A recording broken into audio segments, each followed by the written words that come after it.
Hello student, आज की class में हम स्टार्ट कर रहे हैं वेन डायग्राम। इससे पहले हमने जो सबसेट की एक्सरसाइज देख लिया था तो सबसेट्स कंप्लीट कर लिए थे। ठीक, अब हम वेन डायग्राम समझते हैं। तो वेन डायग्राम में हमें पिक्चोरियल रिप्रेजेंटेशन करना रहता है सेट्स का। तो हम कैसे रिप्रेजेंट करते हैं समझिए। यहाँ पे यूनिवर्सल सेट को हम रेक्टेंगल से डिनोट करते हैं। रेक्टेंगल में हम रिप्रेजेंट करते हैं सेट्स को सर्कल से या ओवल से रिप्रेजेंट किया जाता है। ठीक, जैसे ये रेक्टेंगल है तो रेक्टेंगल के अंदर हमने यू लिखा है, ये पूरा सेक्शन जो है यूनिवर्सल सेट का है। ठीक, और ये ओवल शेप है, ये सर्कल है, तो सर्कल में हमने सेट को रिप्रेजेंट किया। सेट हो या सबसेट हो उसको हम रिप्रेजेंट करते हैं। ठीक, और जो पॉइंट का यूज करते हैं हम एरियाज के लिए यूज करते हैं कि कौन सा एरिया है, यूनियन का एरिया कौन सा, इंटरसेक्शन का एरिया कौन सा, यानी जो कॉमन एरिया होंगे हम उसको उस पॉइंट से रिप्रेजेंट करेंगे। ठीक, तो इसमें ऑपरेशन लगते हैं सेट्स पे। तो किस किस टाइप के ऑपरेशन कौन कौन से होते हैं मैं एक करके सब समझा रहा हूं आपको। पहले ऑपरेशन ऑन सेट्स, तो पहला ऑपरेशन है यूनियन करना, यानी सेट्स का यूनियन करना। 1 2 3 4 5 कुछ सेट्स होंगे उसका यूनियन हम करेंगे। ठीक है, तो union of set. Let A and B are two set, the union of A and B is the set of all those element which belongs to either in set A or set B or both of set A and B. Its notation is A union B. Use से हम denote करेंगे। Use का जो symbol है, ठीक है, इस type का सिंबल, इस टाइप से यूनियन, थोड़ा सा लेंदी बना दे इसको यू को, तो यूनियन हो जाता है ए यूनियन बी। अब यहाँ पे समझ लीजिए, ये है आपका रेक्टेंगल यानी यूनिवर्सल सेट। ये ए क्या है, एक ए सेट है और दूसरा बी सेट है, और इन दोनों का एक कॉमन सेक्शन। ठीक, फॉर एग्जांपल कॉमन किस लिए, सपोज करिए ए कोई एलिमेंट मैंने सेट लिया, मैंने इसमें 1 2 3 है ना, कुछ एलिमेंट लिए।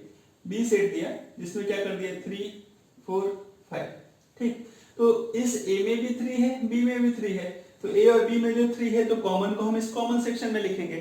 ठीक, 1 2 ए का एलिमेंट है और 4 5 बी का एलिमेंट है, तो 4 5 इधर के सेक्शन में आ जाएगा, उसका एलिमेंट हो जाएगा। जो लेकिन जो कॉमन होगा, जैसे कॉमन है 3, दोनों में कॉमन है ये सेक्शन, तो हम इस कॉमन में लिखेंगे। ठीक है, इसलिए वो दोनों का कॉमन है इंटरसेक्शन पॉइंट के।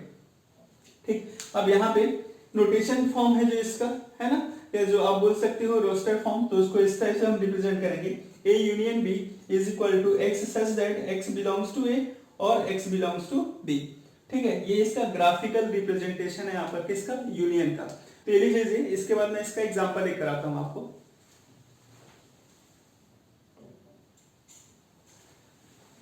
तो समझिए, एग्जांपल से हम समझते हैं। तो एग्जांपल इसका, suppose A is equal to this set and B is equal to this, दो सेट हमने लिया, तो then A union B is equal to क्या हो जाएगा, दोनों के सभी एलिमेंट हो जाएंगे, यानी 1 2 3 5 7 1 2 3 5 7 एलिमेंट को रिपीट नहीं करना, यानी 1 दोनों में है तो कॉमन हो गया।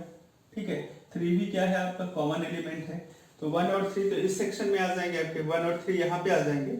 अगर मान लो मुझे इसको एज अ वेन डायग्राम से रिप्रेजेंट करना है तो कैसे करना होगा, इस टाइप से हो जाएगा। ये पॉइंट हटा के एलिमेंट में लिख रहा हूं इसमें।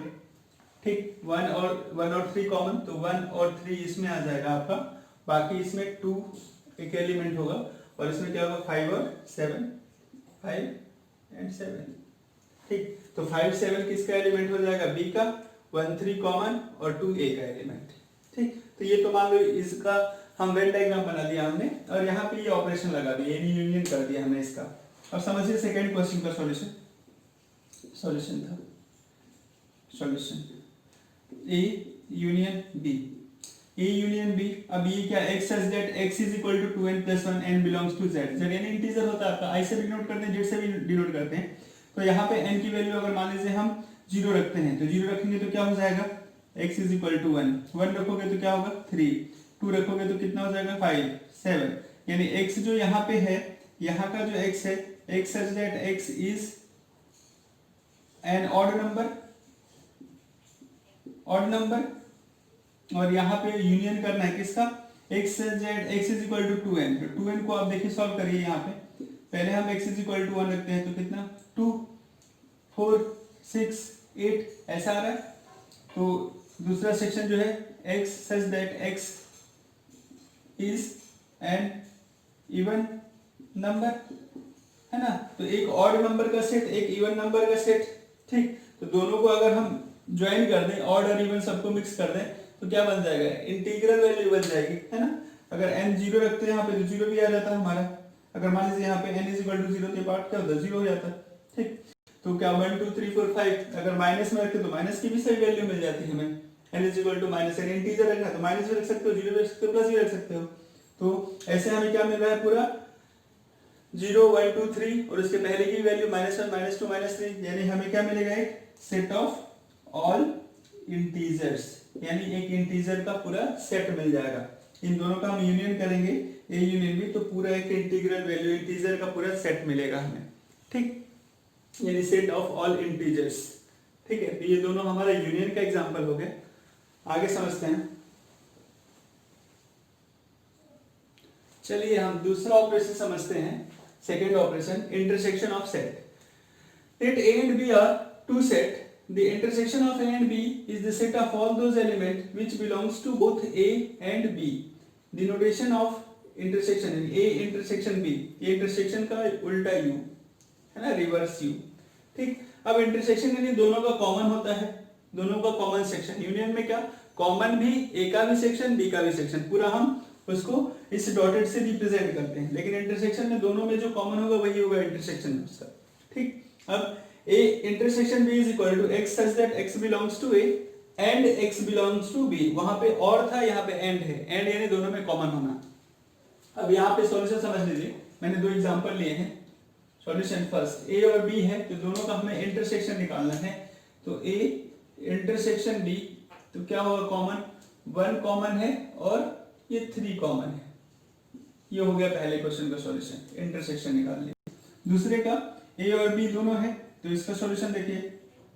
अब ये मल्टीपल ऑफ 3, ये मल्टीपल ऑफ 4, दोनों में कॉमन तो मल्टीपल ऑफ 3 एंड 4 है ना। तो A क्या है, A है आपका x,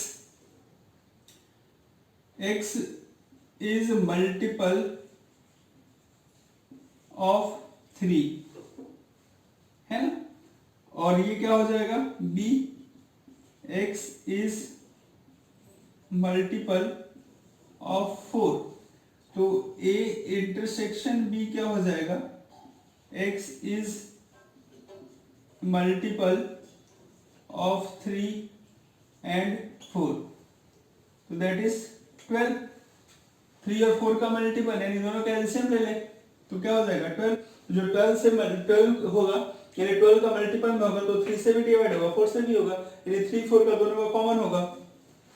ठीक, तो अब यहाँ पे A इंटरसेक्शन B को हम इस फॉर्म में कैसे लिखेंगे, x such that x is equal to 12n and n belongs to z।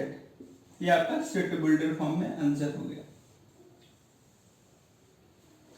ये 3 का मल्टीपल है, ये 4 का मल्टीपल है, तो जो हमारा इंटरसेक्शन होगा क्या होगा, 3 4 दोनों का मल्टीपल होगा। तो 3 4 दोनों का मल्टीपल यानी कितना हो जाएगा आपका 12 के मल्टीपल में होगा। या इसको सॉल्व करके मैं देखो बता देता हूं, ए जो सेट है उसके एलिमेंट क्या आएंगे 3, 2 रखोगे तो 6, फिर नेक्स्ट अगला एलिमेंट 3 तो 9, फिर 12, फिर कितना हो जाएगा 15, ऐसे चलता जाएगा। अब इसका एलिमेंट जो होगा बी का एलिमेंट होगा, बी का एलिमेंट ऐसा होगा, पहले हम रखेंगे तो 4, दूसरा 8, फिर तीसरा 12 है ना, 16, फिर है ना आगे चलता जाएगा ऐसे। तो पहला एलिमेंट जो कॉमन जो आ रहा है वो 12 आ रहा है, यानी 12 के जो मल्टीपल में होंगे 12 24 ऐसे जो एलिमेंट होंगे 12 की टेबल में जो आएंगे वो क्या होंगे, इससे कॉमन होंगे। तो दोनों का intersection x such that x belongs to 12 है ना। तो 12 की टेबल में जो आएगा वो क्या होगा, इसका इंटरसेक्शन होगा। तो लिख लीजिए इंटरसेक्शन के क्वेश्चन।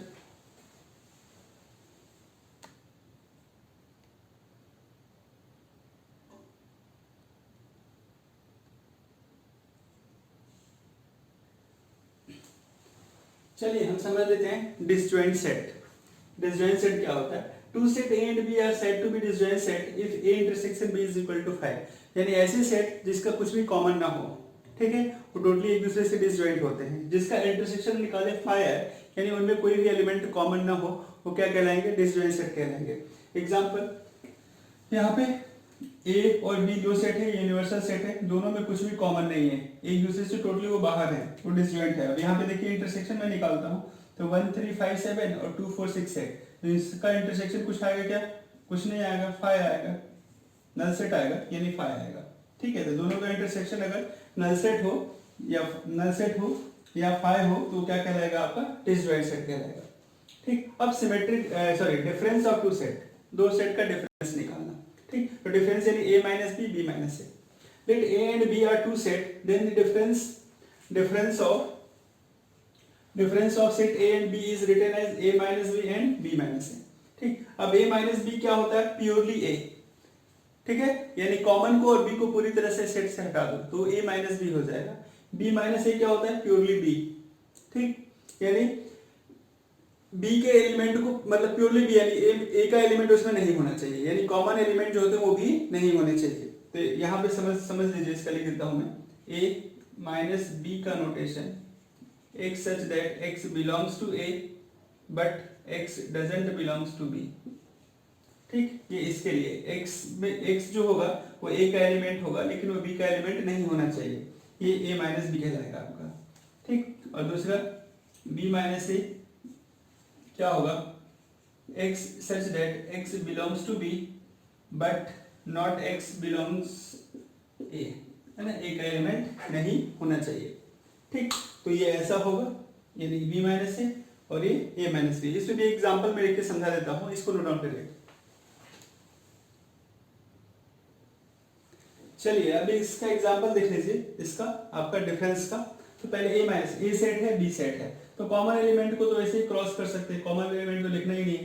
ठीक, तो 3 खत्म।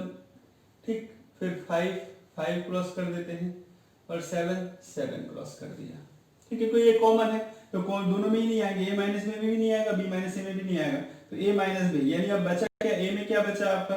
देख लीजिए a में क्या बचा है? 2 4 6, ये हो गया a माइनस बी क्योंकि कॉमन हटा दिया। और b माइनस है तो b में क्या बचा है सेट में? b में देख लीजिए क्या बचा? 9 11 30। ठीक, तो ये हो गया a माइनस बी और ये हो गया b माइनस ए, यानी ये प्योरली a और ये प्योरली b। ठीक है, कॉमन इंटरेक्शन को पूरी तरह से हटा दिया। चलिए हम आगे के एक दो कंसेप्ट और समझ लेते हैं। चलिए हम समझते हैं next, symmetric difference of two set. Let a and b are two set, then symmetric difference of set a and b are denoted by a triangle का सिंबल होता है बीच में ना, a ट्रायंगल जैसा सिंबल है, a symmetric difference b। ठीक है, that is a symmetric difference b is equal to a minus b, है ना, यूनियन b माइनस a, यानी दोनों का डिफरेंस निकालते हैं और यूनियन निकाल देते हैं तो क्या हो जाता है? सिमेट्रिक डिफरेंस हो जाता है। यहाँ पे देखिए सिमेट्रिक डिफरेंस का वेन डायग्राम हमने बनाया, तो a का एलिमेंट b का एलिमेंट, ये a माइनस b है आपका, ये आपका a माइनस बी और ये b माइनस ए। ठीक, जब दोनों का हम यूनियन कर देंगे, ठीक है, तो ये दोनों का सिमेट्रिक डिफरेंस हो जाएगा। समझिए, x a symmetric difference b is equal to x such that x belongs to a, x belongs to b but x doesn't belongs to a intersection b, यानी उसका कॉमन सेक्शन हम इसमें count नहीं करेंगे। ठीक, अब एग्जांपल यहाँ पे लिया हमने, तो हमें पहले क्या निकाल लेते हैं? a माइनस बी निकाल लेते हैं। इसके पहले जो क्वेश्चन किया था वही सेम क्वेश्चन है, तो कॉमन क्रॉस कर दिया हमने, 3 क्रॉस हो गया यहाँ पे, 5 क्रॉस कर दिया और 7 क्रॉस कर दिया, तो a माइनस बी क्या हो जाएगा? 2 4 6 और b माइनस ए हो गया था आपका 9 11 13। अब a symmetric difference b is equal to a minus B union b minus A, तो दोनों का हम अगर यूनियन कर दें तो क्या हो जाएगा? सेट में 2 4 6 9 11 13, ये आपका फाइनल आंसर रहेगा। ठीक है, सिमेट्रिक डिफरेंस वाला, तो इसे नोट डाउन कर लीजिए आप। इन दोनों का डिफरेंस निकालना फिर यूनियन कर देना है, यानी ये सेक्शन और ये सेक्शन, ये कॉमन वाला सेक्शन हमने हटा दिया। ठीक, तो इसे नोट डाउन करिए।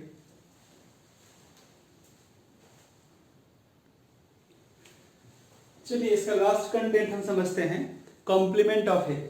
ठीक है, ए का कॉम्प्लीमेंट निकालना। Let you be the universal set and A be the set such that A is a subset of you. एक यू यूनिवर्सल सेट है और ए क्या है आपका? उसका एक सबसेट है। Then complement of A is denoted by A की पावर सी। ए की पावर सी है, A to the power dash या A to the power dash या A to the power C से हम उसको डिनोट करते हैं। और इसका मीनिंग क्या होता है, यू माइनस ए होता है, यानी यू में से ए को माइनस कर देना है, यू का ए का डिफरेंस निकाल देना, यू में से ए को माइनस करना, सब्ट्रैक्ट कर देना, ठीक। thus a complement is equal to x such that x belongs to u but x not belongs to a, है ना, यानी u के सभी एलिमेंट लेकिन a के एलिमेंट नहीं होने चाहिए, ठीक। इसका वेन डायग्राम देख लीजिए, ये a है और ये u है, तो इस a का कॉम्प्लीमेंट क्या हो जाएगा, a डैश, यानी u के सभी एलिमेंट होंगे बट a के नहीं होंगे, ठीक, यानी इस सर्कल के बाहर के सभी एलिमेंट। अब यहाँ पे एक एग्जांपल लिया, तो एग्जांपल का सॉल्यूशन समझ लो। सॉल्यूशन u है 1 to 9 है ना, एक नंबर दिया है जिसका सेट है 1 to 9, तो एक कॉम्प्लीमेंट क्या हो जाएगा आपका u माइनस ए होगा, और u माइनस ए यानी क्या, u में से a को माइनस कर दो, 2 4 6 8, इवन नंबर बचेगा क्योंकि ये सभी ऑड नंबर है, तो ये complement is equal to u minus A, ठीक। तो यही तक थ्योरी थी। अब आगे हम इस पे क्वेश्चंस करेंगे, है ना, जो भी क्वेश्चंस इंपॉर्टेंट सब क्वेश्चंस हैं सभी देखेंगे इससे, ठीक। तो आप इस थ्योरी को अच्छे से पढ़ लीजिएगा, क्योंकि थ्योरी नहीं पढ़ेंगे तो आगे क्वेश्चन बिल्कुल नहीं बनेंगे। थ्योरी इंपॉर्टेंट है सेट में, थ्योरी ही है, थ्योरेटिकल चैप्टर है, तो जब तक थ्योरी नहीं आएगी तो क्या करेंगे, ठीक है, तो नोट डाउन करिए इसे।